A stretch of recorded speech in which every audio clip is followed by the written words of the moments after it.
నా వీక్షకులు ఒక కామెంట్ పెట్టారండి.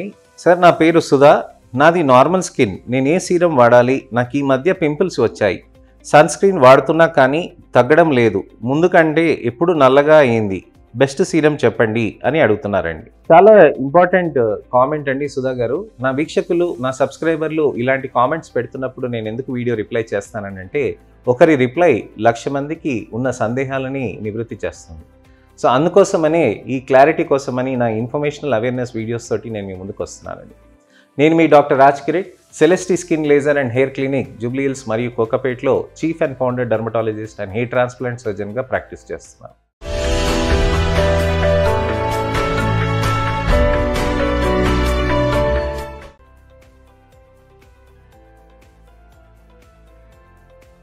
చాలామందికి సన్ స్క్రీన్ పెట్టుకున్నాక నార్మల్ స్కిన్ అన్నప్పుడు సన్ స్క్రీన్ పెట్టుకున్నాక నల్లగా అవుతుంది అని ఫీల్ అవుతూ ఉంటారు. మీరు గమనించాల్సింది ఏంటంటే, సన్ స్క్రీన్ ఒకటి ఫోన్కి స్క్రీన్ గార్డ్ ఉన్నట్టుగా అదొక లేయర్ లాగా ఫామ్ అవుతుందండి. అంటే మనకి ఫోన్స్కి ఏదో ఒకటి స్క్రీన్ గార్డ్ పెడతాం కదండి, అలానే మన చర్మానికి కూడా సన్ స్క్రీన్ ఆ విధంగానే పనిచేస్తుంది అనమాట. ఫోన్కి మనకి ఏదిగానే గీతలు పడకుండా కానివ్వండి, ఏ విధంగానే డ్యామేజ్ కాకుండా మనకి స్క్రీన్కి ఎలా అయితే కాపాడుతుందో, సన్ స్క్రీన్ కూడా అలానే ఉంటుందండి. కానీ సన్ స్క్రీన్ మన చర్మానికి అతికించలేం కదండి. అందుకోసమనే మీరు మాటిమాటికి సన్ స్క్రీన్స్ అనేది బాగా ఎక్కువగా అప్లై చేసుకొని వాష్ చేసుకోవాల్సిన అవసరం ఉంటుందన్నమాట.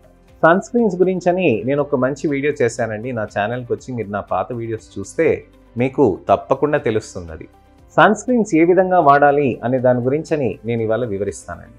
సన్ స్క్రీన్స్ అనేది ఒకటి 1 ఫింగర్ టిప్ యూనిట్ అని అంటాం.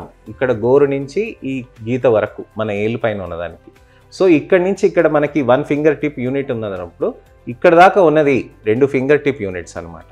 సో ఈ 2 ఫింగర్ టిప్స్ యూనిట్సే కాకుండా మన మొత్తం ఏలు, ఆ తర్వాత కింద భాగం ఇంతవరకు మనం తీసుకొని సన్ స్క్రీన్ అనేది మొత్తం ఫేస్ పైన పెట్టుకోవాల్సిన అవసరం ఉంటుంది.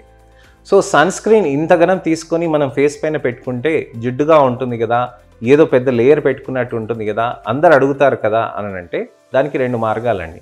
ఒకటి, మనం ఈ కాంపాక్ట్ సన్ స్క్రీన్ అనేది దాని మీద పెట్టుకొని ఆయిలీనెస్ లేకుండా చేయటం. రెండోది, మీరు సన్ స్క్రీన్ పెట్టుకున్నాక ఫ్యాన్ కింద కానివ్వండి, మనకి ఏసీ కింద కానివ్వండి, కాసేపు నిలబడి అది అతుక్కుపోయినాక ఆ తర్వాత మీ పనులు మీరు చేసుకోవచ్చు. చెమటలు వస్తే కర్చీఫ్తో ఇలా అద్దుకోవచ్చు కానివ్వండి, కానీ మీరు బాగా ఇలా రాసేసారని అంటే సన్ స్క్రీన్ పక్కకి జరుగుతుంది అనమాట. అలానే సన్ స్క్రీన్ అనేది పెట్టుకున్నాక మళ్ళీ మీరు తీసేసినాక మళ్ళీ సన్ స్క్రీన్ అనేది రీఅప్లై చేయొచ్చండి. మీరు ఖచ్చితంగా సన్ స్క్రీన్ అనేది బాగా పెట్టుకుంటే దానికి తగ్గట్టుగా మీకు మంచి ట్యానింగ్ రాకుండా మంచిగా స్కిన్ని కాపాడుతుంది అనమాట. ట్యానింగ్ ఎక్కువ రాకుండా ఉండటానికని సన్ స్క్రీన్ బాగా పనిచేస్తుంది. అయితే నార్మల్ స్కిన్ ఉన్న వాళ్ళు సన్ స్క్రీన్ పెట్టుకున్నప్పుడు డల్గా కనిపిస్తారండి. డ్రై స్కిన్ ఉన్న వాళ్ళు ఇంకా డల్గా కనిపిస్తారు. ఆయిలీ స్కిన్ వాళ్ళు ఉన్న వాళ్ళకి సన్ స్క్రీన్ పెట్టుకుంటే ఎక్కువ ఆయిలీగా కనిపించవచ్చు అనమాట. సో ఆయిలీ స్కిన్ ఉన్న వాళ్ళకి సన్ స్క్రీన్స్ అనేటివి 30 SPF ఆ ప్రకారంగా ఉంటుందండి. అలానే నార్మల్ స్కిన్ ఉన్న వాళ్ళకి 30 SPF to 50 SPF sunscreens వరకు వాడవచ్చు. అలానే మీకు ఒకవేళ డ్రై స్కిన్స్ ఉంటే 50 SPF సన్ స్క్రీన్స్ కూడా వాడుకోవచ్చు అనమాట. అయితే dry skin, oily skin, normal skin అనేది మనకి సీజన్స్ పరంగా మారుతుందండి. అలానే జోన్స్ పరంగా కూడా మారుతుంది. అంటే కొంతమందికి ఆయిలీ జోన్ ఇక్కడ ఉంటుందండి, నార్మల్ స్కిన్ ఉండొచ్చు, డ్రై స్కిన్ ఉండొచ్చు. అలానే డ్రై స్కిన్ ఇక్కడ కూడా ఉండొచ్చు, అలానే నార్మల్ స్కిన్ కూడా ఇక్కడ ఉండొచ్చు, లేదా ఆయిలీ స్కిన్ కూడా ఉండొచ్చు అనమాట. సో ఇలా వివిధ రకాలైన కాంబినేషన్స్ ఉంటాయండి. నా దగ్గరికి పేషెంట్స్ వచ్చి అడుగుతారు, సార్ నాది స్కిన్ ఆయిలీ స్కిన్నా, కాంబినేషన్ స్కిన్నా, లేకపోతే డ్రై స్కిన్నా ఇలా అని. మీకు అలా కేటగరైజ్గా ప్రకారంగా మనం చేయలేమండి. ఎందుకనంటే మీకు స్కిన్ మీరు నార్మల్గా 12 నెలలు సంవత్సరంలో ఒకేలాగా ఉంటుందా, లేక సీజన్కి మారుతుందా, లేకపోతే ఇంతకుముందు ఒక విధంగా ఉండి తర్వాత మారుతుందా? ఇవన్నిటికీ మనకి జెనెటికే కాదండి, మనకి ఎన్వైర్మెంటల్ పొల్యూషన్స్ తోటి కూడా దాంతో కూడా మారుతుందండి. హార్మోనల్ రీజన్స్ తోటి కూడా మారుతుందండి. మనము సన్ స్క్రీన్స్, సీరమ్స్ ఇలాంటి మాయిశ్చరైజర్స్ కూడా పెట్టుకోకుండా ఉన్నందుకు కూడా స్కిన్ అనేది మారుతూ ఉంటుందన్నమాట. అలానే డ్రై స్కిన్స్ ఉన్న వాళ్ళకి సెన్సిటివ్ స్కిన్స్గా కూడా మారే సందర్భాలు ఎక్కువగా ఉంటాయి. సో సన్ స్క్రీన్స్ అనేటివి మనం గుర్తుపెట్టుకోవాల్సింది ఏంటంటే, మనం దానికి తగ్గట్టుగా, అంటే స్కిన్ తత్వాన్ని తగ్గట్టుగా మనం చూసుకొని దానికి ఆ తగ్గట్టుగా ప్రిస్క్రిప్షన్ చేస్తే మీకు బెటర్ రిజల్ట్స్ ఉంటాయి. మా దగ్గర నానో ఎన్క్యాప్సులేటెడ్ అలానే మంచి సన్ స్క్రీన్స్ ఉంటాయండి. వాటితోటి మీకు బెటర్ రిజల్ట్స్ అనేటివి ఎక్కువగా ఉంటాయి. సో ఇప్పుడు సన్ స్క్రీన్ గురించి అని తెలుసుకున్నామండి. అయితే సీరమ్స్ ఏ విధంగా వాడాలి అనే దాని గురించి అని కూడా ఇవాళ తెలుసుకుందాం. మనం సీరమ్స్ వాడేటప్పుడు మనం ఖచ్చితంగా చూసుకోవాల్సింది ఏంటంటే మనకి అజిలిక్ యాసిడ్ సీరమ్స్ కానివ్వండి, లేక ఇతరత్ర మాండలిక్ యాసిడ్ సీరమ్స్ కానివ్వండి, గ్లైకాలిక్ యాసిడ్ సీరమ్స్ కానివ్వండి, vitamin C containing ascorbic acid serums కానివ్వండి, ఫెరులిక్ యాసిడ్ సీరమ్స్ కానివ్వండి, ఇలాంటివన్నీ కూడా వాడొచ్చు అనమాట. మీరు నార్మల్ స్కిన్ ఉన్నప్పుడు మీకు పింపుల్స్ వచ్చినప్పుడు అజిలిక్ యాసిడ్ సీరమ్స్ అనేటివి నా ఫేవరెట్ అండి. దాంతో ఏమవుతాయనంటే మీకు పింపుల్స్ అనేటివి బాగా తగ్గుతూ ఉంటాయి. గ్లైకాలిక్ మాండలిక్ యాసిడ్ సీరమ్స్ ఉన్న వాటితో ఏమవుతాయనంటే కొద్దిగా స్కిన్ డ్రైనెస్ అనేది రావచ్చు అనమాట. అజిలిక్ యాసిడ్ తోటి కూడా రావచ్చండి, కానీ అజిలిక్ యాసిడ్ కొద్దిగా బెనిఫిట్ చేస్తుంది అనమాట. సో ఈ అజిలిక్ యాసిడ్ సీరమ్స్ తోటి మనకి స్కిన్ అనేది మంచిగా బెటర్ అవ్వటంతో స్కిన్ కొద్దిగా పింపుల్స్ కూడా తగ్గి పిగ్మెంటేషన్ కూడా మంచిగా బెటర్ అయ్యే ఛాన్సెస్ ఉంటాయి. Glycolic acid, mandelic acid serums oily స్కిన్స్లో ఉన్న వాళ్ళకి బాగా పనిచేస్తుందండి. కానీ నేను రిక్వెస్ట్ చేస్తుంది ఏంటంటే అండి, మీరు ఆన్లైన్లో సీరమ్స్ దొరుకుతున్నాయి కదా అని నేను చెప్పంగానే మీరు అలా తీసుకోవటం అనేది చేయకూడదండి. మీకు అది యాక్నే కాస్మెటికా కానీ అలాంటివి మీరు ట్రీట్మెంట్స్ యూస్ చేసుకుంటున్నప్పుడు, మీరు లేజర్స్ చేస్తున్నప్పుడు కూడా మొటిమలు వచ్చే సందర్భాలు ఉంటాయన్నమాట.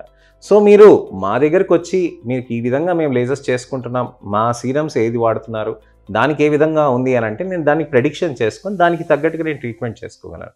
మీరు ఆన్లైన్లో ఏవేవో సీరమ్స్ కొనేసుకొని దానికి మొటిమల్ ఎరప్షన్స్ తెచ్చుకొని ఆ తర్వాత లేజర్స్ తోటి మనకి ఇలా చేసుకోవటం అనేది కాదండి పద్ధతి. మనము లేజర్స్ చేస్తున్నప్పుడు మన సీరమ్స్ మాయి వాడుతూ దానికి తగ్గట్టుగా మనకి ఏ విధంగా ట్రీట్మెంట్స్ తీసుకోవాలి అనే దాని గురించి అని మనం ఖచ్చితంగా చూసుకోవాలి. అయితే ఈ సీరమ్స్ ఏవైతే ఉంటాయో దీనికి తగ్గట్టుగా మనం ఖచ్చితంగా మందులు ఇవన్నీ వాడుకుంటూ ఉండాలండి.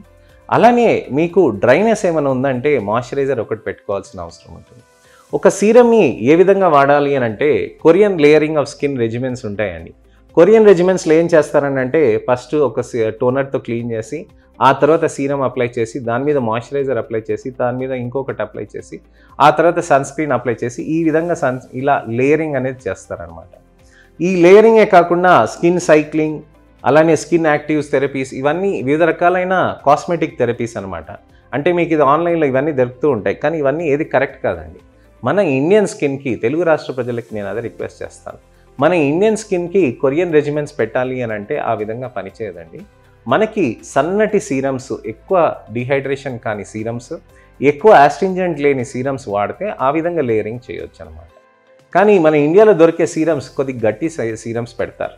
ఎందుకనంటే ఆ పర్సంటేజెస్ ఏవైతే సీరమ్స్లో ఉంటాయో అవి పిగ్మెంటేషన్కి బెనిఫిట్ రావాలని ఆ సీరమ్స్ని కొద్దిగా పర్సంటేజెస్ పెంచుతారు. అదే కొరియన్ స్కిన్లో మీకు ఆ విధంగా పర్సంటేజెస్ పెంచాల్సిన అవసరం లేదండి. రెండోది రెగ్యులేషన్స్ అక్కడ ఒప్పుకోవు. అందుకోసమని ఈ సీరమ్స్ అనేది పెరగటానికని వాళ్ళకి అంత ఆస్కారం ఉండదు. అందుకోసమని మన సీరమ్స్ పెట్టినప్పుడు డ్రైనెస్ కానీ, పింపుల్స్ కానీ ఇలాంటివన్నీ ఇబ్బందులు వస్తూ ఉంటాయి. దానికి మనం లేజర్ థెరపీస్ చేసుకోవచ్చండి. కార్బన్ లేజర్ పీల్స్ కానీ, యాక్నే లేజర్ పీల్ అని ఉంటుంది మా దగ్గర. ఈ యాక్నే లేజర్స్ చేయటం వల్ల కూడా మనకి బెటర్ రిజల్ట్స్ అనేటివి సాధ్యమవుతూ ఉంటుంది. సో ఈ యాక్నే లేజర్స్ చేయటం తోటి మనకి సన్ స్క్రీన్స్, ఇలాంటి సీరమ్స్ ఇవన్నీ పెట్టుకుంటూ ఉంటే బెటర్ రిజల్ట్స్ అనేటివి ఉంటాయి. ఇలానే మీకు ఎటువంటి ప్రాబ్లమ్స్ ఉన్నా కానీ దానికి యాంటీబయాటిక్స్ కూడా యూస్ చేయాల్సిన అవసరం ఉంటుందండి. అంటే ఎటువంటి పింపుల్స్ ఉంటే కానీ దానికి ఖచ్చితంగా మనం థెరపీస్ అనేది వాడుకుంటూ దానికి తగ్గట్టుగా మనం లేజర్స్ కూడా చేసుకోవచ్చు అనమాట. యాంటీబయాటిక్స్లో మనకి డాక్సిసైక్లిన్, అలానే వైటమిన్ ఏ ఐసోమర్స్, ఇలాంటి వివిధ రకాలైన ట్రీట్మెంట్స్ ఉంటాయండి. ఇవన్నీ మనం ఖచ్చితంగా మనం చేస్తూ ఉంటే బెటర్ రిజల్ట్ అది ఉంటుందండి. అయితే దీనికి ఈ విధంగా మనం ఏ విధంగా చేయాలి అనే దాని గురించి అని తెలుసుకోవాలంటే మీరు మా దగ్గరకు వస్తే మీ చర్మాన్ని చూసి మేము దానికి తగ్గట్టుగా మేము ఆలోచించి చెప్తామండి. అలానే వీలు కాకపోతే సుదూర ప్రాంతాల్లో ఉన్నారంటే ఆన్లైన్ కన్సల్టేషన్స్ అయినా చేయొచ్చు అనమాట. సో ఈ విధంగా చేయడం వల్ల మీకు బెనిఫిట్స్ అనేటివి ఎక్కువగా ఉంటుంది. సో లేజర్స్ గురించి అని, మీకు నార్మల్ స్కిన్ నుండి పింపుల్స్ రావటం దాని గురించి అని నేను మీకు ఇవాళ వివరించానండి. ఈ వీడియోని దయచేసి లైక్ చేసి ఎవరికైనా మిత్రులకి సన్ స్క్రీన్స్ ఎలా యూస్ చేయాలి, ఏ సీరమ్స్ యూస్ చేయాలి, ఏ విధంగా జాగ్రత్తలు తీసుకోవాలి అనే దాని గురించి నేను మీకు వివరించింది వాళ్ళకు కూడా షేర్ చేయండి. అలానే నా ఛానల్ని కూడా సబ్స్క్రైబ్ చేసుకుని నోటిఫికేషన్ నొక్కితే మీకు ఇంకా ఇన్ఫర్మేషనల్ అవేర్నెస్ వీడియోస్ కూడా మీ ముందుకు వస్తూ ఉంటాయి. నేను మీ డాక్టర్ రాజ్ కిరీట్. మళ్ళీ ఒక ఇన్ఫర్మేషనల్ అవేర్నెస్ వీడియోతోటి నేను మీ ముందుకు వస్తానండి. అంతవరకు సెలవు. నమస్తే.